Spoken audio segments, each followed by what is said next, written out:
Hello, happy Memorial Day. I'm Marvin, and I'm back from Atlanta, Georgia, back in Oregon. Richard Gage is going to be here on June 24th. I want to tell you a few things about Atlanta. We had the AIA convention, and the vote did not go well. 3,800 odd no, 190 yes, and I think 90 abstentions. But there are some very positive things from the vote. This was the first time the destruction of World Trade Center 7 was debated by a professional society. And the debate is on YouTube, and our side sounded very good. Their side sounded stupid. So it's going to get better. I want you to watch this video and watch these people after the vote. They came back to the booth very depressed about the vote, but they went right back to work. That was very encouraging. This is a short video of some scenes of Georgia Tech's campus and the Gage presentation we had Saturday night. The Georgia activists are a very positive group of people, the best kind of people doing this for the best possible motivation. It was a joy to spend a week with them. So here we go, June 24th at the Capitol Building, 6 o'clock at the Ford Hall with Richard Gage, Blueprint for Truth. Thanks for watching.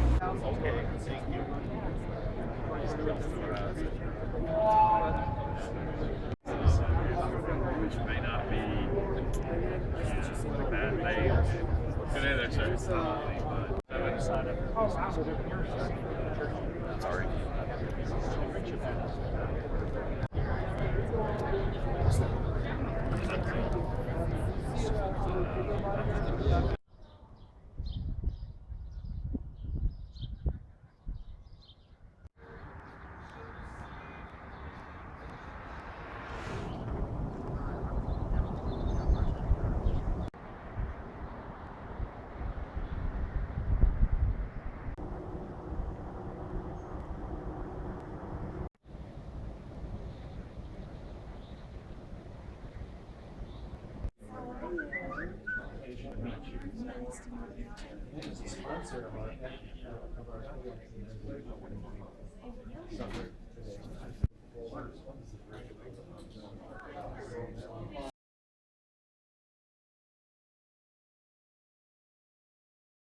It is my deep honor to address the people of Atlanta today.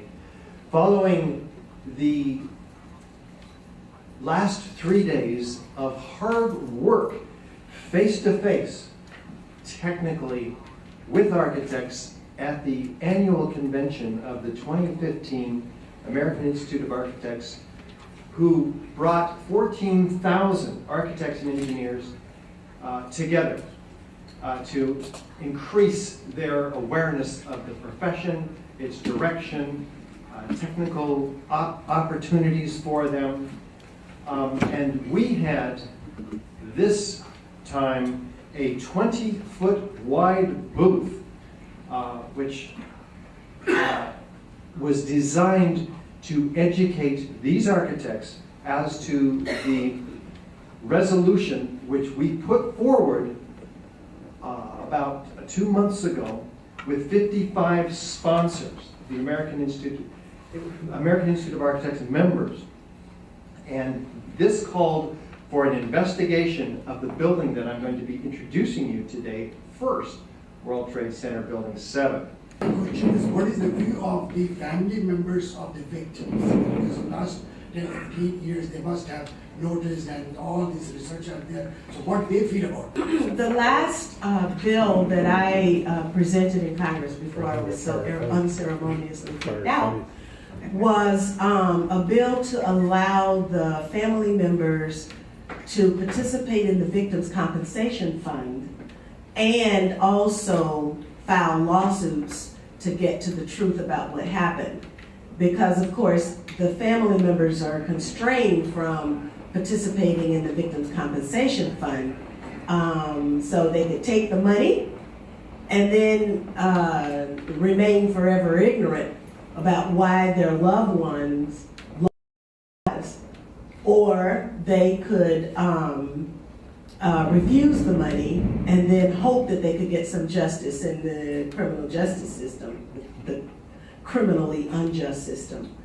And many of them were forced to take the money, but there are, like, when I held my all-day Capitol Hill, it ended up being about 8 hours of inquiry on Capitol Hill, the only such inquiry that took place on Capitol Hill in 2005.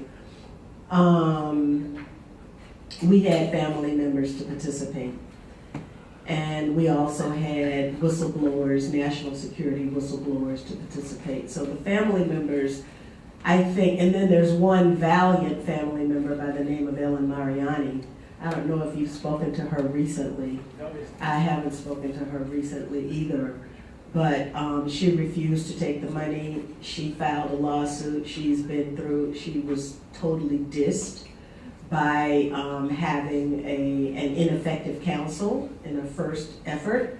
And for those of you who are familiar with the counterintelligence program, you know that one of the ways in which they prevent the truth from coming out in lawsuits is to either plant ineffective counsel in as the lawyer for the people who have been victimized, and that's what they did with Ellen as well. It's a typical practice, but if you're not aware of it, you can fall for it very easily.